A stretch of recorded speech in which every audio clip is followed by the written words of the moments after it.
Listen, it does not need to be a new year, a new you. It just needs to be a new year, a healthier you. Because sure, okay, they trying to take us down at every front. So get some TLC products and up that metabolism and up that energy and up that immune system, okay, that digestive system. Get that all together with these TLC products right here. And don't forget, okay, sign up for ifyoucanmove.com and become a part of the online gym and shed the pounds, honey. We're starting a new challenge on January 3rd, and I would love to see y'all there. Get the links down below. Hey everybody, what's up? It's your girl Bondi Blue, and I am back for another Growing Up Hip Hop Atlanta. All right, so let's go ahead and get into my notes. So the episode starts off with us finding out that Pimping and Diamond are back together. After all of that hoopla that happened last week with him not wanting to sign her split sheets and their trust issues with one another, they are now back together, licking condiments off of one another. Bow Wow says that their relationship is toxic ASF. And it's just better to be single and not have to deal with these trials and tribulations. Yanna calls Bow Wow and tells him and, you know, everybody around that she's been really sick. Y'all know she got the Rona. She's been throwing up all week. It's just been really bad. So Bow Wow says if she needs anything to let him know, he'll call somebody that can help her. Because I'm trying to figure out what exactly he was going to do to help the situation. You know what I'm saying? Anything she needs, her girlfriend and or daddy, Hurricane Chris, can get it for her, okay? Or just her phone, you know? But either way, I get it. He was just extending himself. But I feel like it's that Hollywood shit where you extend yourself and you don't really mean it. That's how it felt to me. Anyway, y'all, so Shania, I got her name now, y'all. Shania. We have a boring scene with her walking and talking about how, you know, Yanna is really sick and they had a falling out. I don't know whether this was last season or the season before last, but either way, they got into it because Shania thought it was okay to say that Yanna's girlfriend was like the dyke in the relationship. And I'm just kind of like, yeah. If you have never like enjoyed someone sitting on your face and they have a vagina, like I'm gonna need for you never to use that word. Like people have used that word around me and they really don't know, but it makes me cringe. You know what I'm saying? Because there's such a negative connotation to the word dyke. So I'm not a fan. And I probably would have been bothered too because Shania, or whatever her name is just kind of, you know, like real adamant about not feeling wrong about it. You know what I'm saying? And I get that. But ultimately, if somebody says you've offended them, then just apologize for offending them. That's your friend. It's not like, you know, it's some social media bullshit. Like, that's your friend. So, like, just apologize and don't use that word again. I don't understand. Why is this a big deal? Like, it's a slur. Don't use it. I don't get it. So her attitude kind of made me feel like I understand why Yanna doesn't want to fool with her. Okay, moving along, y'all. So the brat has reached out to Jessica's realtor on her behalf because she wants to help Jessica move her business, Kaleidoscope, to Atlanta. All right, now Jessica was just having a meeting with one of her people saying that they need more space. They need another warehouse. Things are, you know, kind of behind because they don't have the space that they need. So it seems as if this Kaleidoscope move to Atlanta is probably going to happen, even though Jessica is saying how she has to get permits and insurance and all of the business aspects of it. Like, so respect her, gangster. But I feel like they're just working their way towards this happening. Brat in the baby talk. Make it stop. I ain't the one that you and I did the business and you said and I do it. Please stop. Please stop. Like, like I don't know why, y'all, but that was irking my spirit. I was like, you're an adult, Brat. Please stop. Please. Then the brat asked Jessica to come to Diamond's album release party with her. And this will be their first outing as a couple since Brat came out the closet that had the door open. Remarkable in Andrea Kelly's daughter, Buku. Okay, Buku, thank you for stepping your wig game up, sis. The hair was a bop. this episode. Like, I was like, okay, this is much better than that terrible wig she had the last time I saw her. Like, this is it. Like, I was loving like the braids, and then she had like the curls and then the baby hair. I was just like, cute. I was feeling it, okay? But they have a very unremarkable scene, and they're going to Diamond's release party, and they hope that there's no issue with Brat. I don't know why there would be an issue with Brat, but I know that Brat doesn't like Andrea Kelly because she felt defensive of Robert.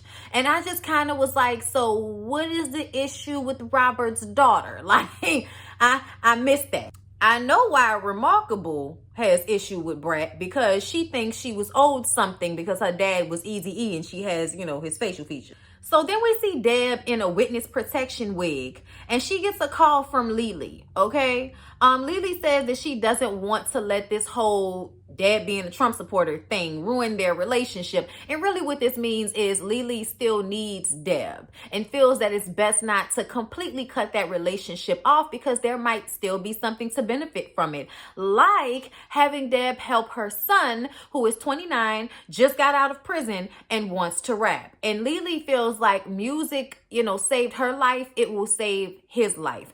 But he doesn't seem serious. He seems like he's hella for play. He said he wrote some songs in prison. It was just flowing out of his pen. But that doesn't mean anything. People say stuff like that all the time and then come with the wackest raps, the wackest shit that we've ever heard, okay? And we don't want to hear more of it. So I don't know how to feel right now about Lily trying to use her connections with Deb to help her wayward son become a rapper. Like, I don't know what that's going to do. But I do know that it's, I guess, more entertaining than some of the other storylines they have on this show. But yes, once again, they're going to the album release party because Deb says that'll be the opportunity for us to meet. So Diamond's party. Yanna isn't there. She's still infectious. However, she is getting better. Thank you, Jesus. Thank you, Lord.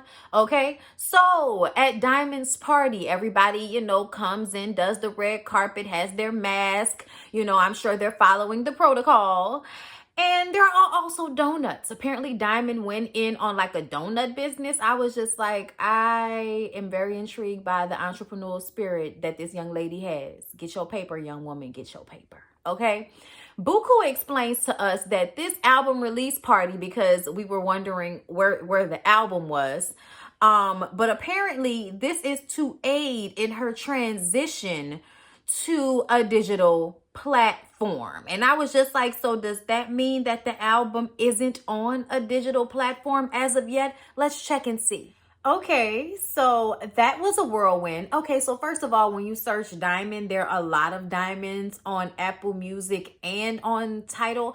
Tidal just has an easier interface when you're searching for someone. So I actually went and looked, and I don't see an album for her. Like, there was a mixtape in 2019, but I don't see an album for her. So I'm waiting for the transition to the digital platform. Like, how you releasing some shit but nothing's being released? I'm so confused by that. So Remarkable and Shania tell Diamond and Buku about Yanna being sick with COVID, and Diamond has the idea that maybe they should do something nice for her since she has beef with Remarkable and Shania. Okay, I'm not exactly sure what the beef with Remarkable is about, but child, whatever.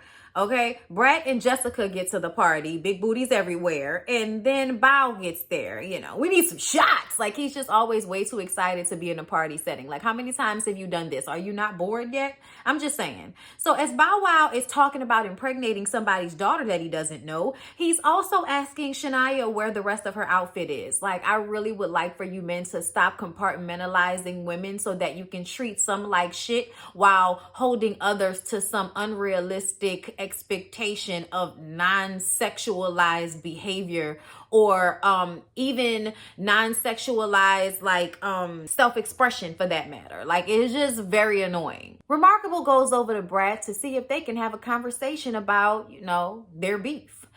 And I like how Jessica said that she would really like to see Brad give Remarkable a second chance, because you cracked the bitch upside the head with a bottle and went to jail. You should understand people needing second chances. Brad is very excited to be stepping out in the name of love. to be with Jessica, you know, her partner. She's super duper excited. So there's conversation about that with Remarkable. Remarkable's happy for her. And then they move on to Remarkable being apologetic and, you know, learning some things during quarantine. Like, you don't have the artistry time or space to act as if you can't audition. Like, do you know the people who audition, who have already done shit, who we already know, who we already have like an understanding of what their artistry looks like, and they still have to audition for things sometimes, and your ass, who has nothing but somebody's facial features, wants to come out and tell us what you're not gonna do? Yeah, I'm glad that you fixed your mind about that. But she basically told Brat that she's different now, and she's cleaned some of that up. And Brat is like, oh, so you're acting humble now. Oh, so you understand now. Oh, okay. Brat still is hard on you. You know, she can't help it. But the truth of the matter is, Brat is a legend. Period. There aren't a lot of female rappers to have #1 albums consecutively the way Brat did. So, yeah. You gonna put some respect on her name and feel like just being in her presence as it pertains to music is to me is a blessing at the end of the day. And anybody that has not come out with an entire album yet should be there to listen and learn. Like, I think what is lost amongst a lot of young people is y'all don't have an understanding of having to work for things in the long game, meaning internships. Like, y'all don't do that anymore. So I guess y'all don't know that people actually do give their time to a career without actually making any money at first. Yes, you do that. You invest in what you're trying to do. And sometimes that investment is time and not money. Okay, I did a lot of internships before I actually got hired at my job. I actually interned at the news station before I actually started working there part-time and then eventually full-time. So I just kind of feel like people have to have patience and realize that you do have to pay your dues. You do. It's just the truth of the matter. You may not like it, but it's what has to happen. And I feel like almost in every facet of trying to get this money, there are growing pains and things that you need to learn while in the process, which is why you have to sometimes invest more than you have. Okay, or you have to not get paid for things so that you can get the knowledge that comes along with it. You know what I'm saying? And being around Brat and learning from her for free, especially in a studio capacity. Like, I don't know if y'all remember, but y'all should look it up. The Brat is like one of like the best female rappers of all time, and nobody ever talks about it. Just saying. Brat sees growth, so hopefully they'll work together. Lily and her son come into Diamond's party, and he goes over to Diamond and he's flirting with Diamond and talking to Diamond, and Pimpin is standing in the corner acting like Lorenz Tate in the Rain on Me video, getting increasingly upset as they talk, as they flirt. I don't think that Diamond was flirting with him. I think she was just having casual conversation with him. I think he was flirting with her because she's Diamond from Crime Mob, of course. But I feel like Pimpin totally overreacted. Like, he walked over there and then like pushed himself in between them, stepping on dude's shoes. Dude is not a child. He's damn near 30 years old and he just got out of jail. The shit not about to go down like you think it's gonna go down. Lily, hurry up and come and jump in between them. And then you can see everybody running over to try to separate them, because this ain't the situation Pimpin think it's gonna be. Pimpin think he's seeing like a little young cat trying to get with his girl. What he doesn't realize is he's looking at Lily's son trying to get with his girl, and he just got out of prison. So I'm just not gonna count him out. The disrespect though. Like, I did feel like there was a way to handle that wasn't so childish. You could have just walked over and interjected yourself into their conversation without physically putting your body in front of that man like that. To me, that took it to the step where if I'd have punched you in the back of the fucking head, then I'd have been full within my right, because you out here in my personal space putting your ass on my meat. What's wrong with you? Talking about he got to fight every night to prove his love. Boy, don't quote the 5 heartbeats with this foolishness. Don't you do it. Yeah, y'all, I don't know what's going to happen, but I hope they separate them before they get into a real altercation, because that shit look, you know, it's getting kind of hectic. It's getting kind of hectic. That's what I saw. But anyway, you guys, that was Growing Up Hip Hop Atlanta. That's how I felt about it. It wasn't really much to the episode. Kind of boring. But this last part, child, Diamond's, you know, non-released album release. This how you know y'all just filming shit to have something to film. No real release is happening, but there's a party for the shit. Like, I guess, child, that's WeTV for you. Let's overproduce until the shit don't make sense anymore. Okay, that's not even WeTV. That's reality shows as a whole right now. Y'all are overproducing to the point where nobody understands what the fuck we are doing here. What is going on? What's real? What's fake? We needed to be some real. But I will say, dude pimping coming over and acting the way he did was definitely some real shit. But anyway, please don't forget to like, comment, and subscribe. I hope nobody goes back to jail. I'll see y'all in the next